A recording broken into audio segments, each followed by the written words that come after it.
friends. I'm coming to give you another little video tip for Mental Health Awareness Month for the month of May.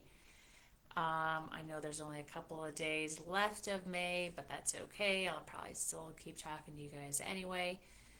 I wanted to come and give you a little bit of info on the myth that in order to go to therapy or in order to benefit from therapy, that you have to really be falling apart, you have to really be crazy, or even that you need a diagnosis, right? Therapy is not just for when things are really, really bad and really, really falling apart. Of course, it's great for them, but that's not the only time. I'm sure many of you might be really familiar with some common buzzwords that we're probably all seeing a lot of on social media. They're not new words, we're just seeing them and acknowledging them a little bit more these days.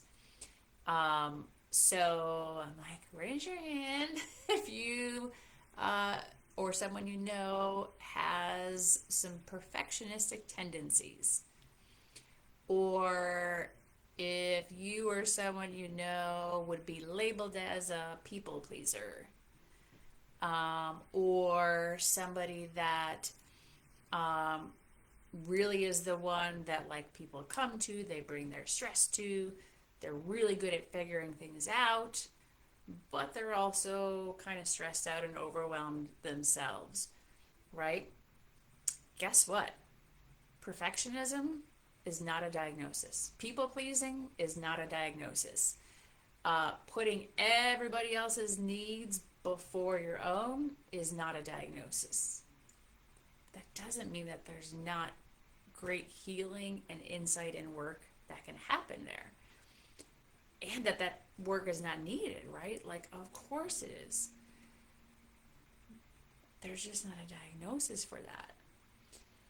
It's part of why many therapists choose to not accept or work with insurance companies, is because insurance companies require you to have a diagnosis, because it's a medical issue, so they need a medical diagnosis.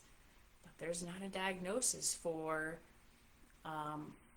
in every relationship that I have, romantic or friendships or work, I always seem to make sure I have to have everybody happy and everybody pleased and everybody, and it doesn't matter if I'm happy, right?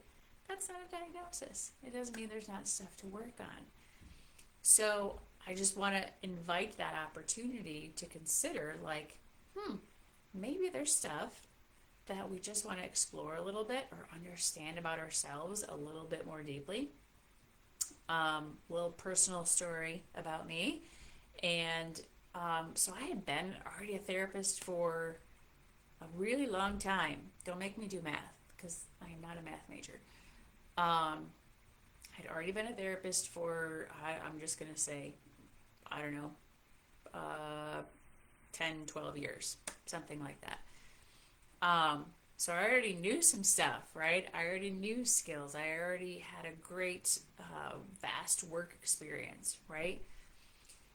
I went on this little adventure to California to go hear a speaker that I really loved, transformational speaker. And at this event, he had everyone in the audience do this one exercise, and you had to do it multiple times with different people throughout this weekend. And so I didn't know anybody there. You weren't allowed to do it with somebody that you know anyway.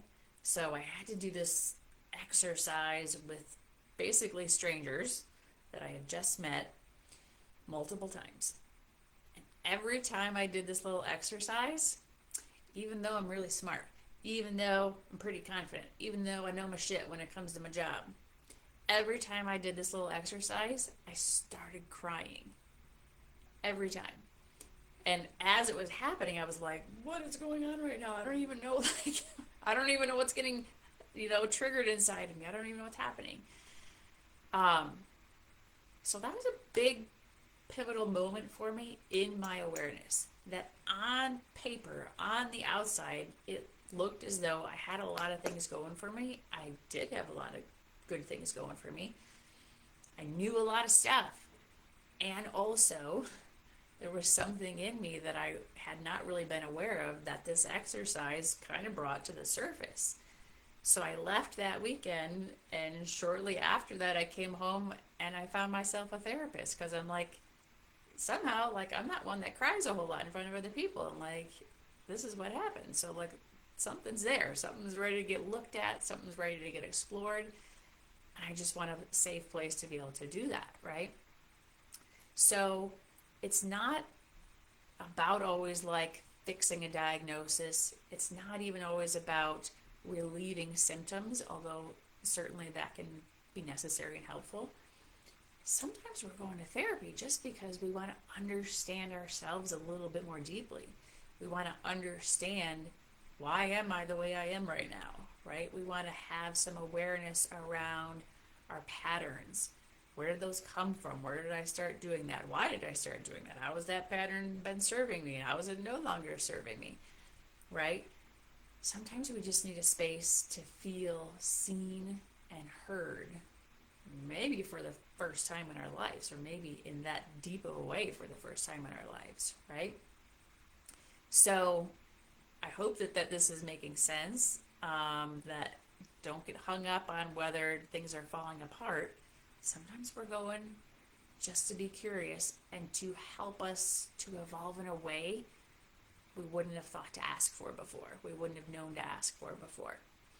So I hope this is helpful. Share this tip, I guess, with any of your perfectionistic or people pleasers, or whatever that, think that they're managing things pretty good, and they kind of probably are. But also, you kind of know that they could use a little bit of extra love, extra support, so that they could be an even more awesome version of themselves. Until next time, friends. See you soon.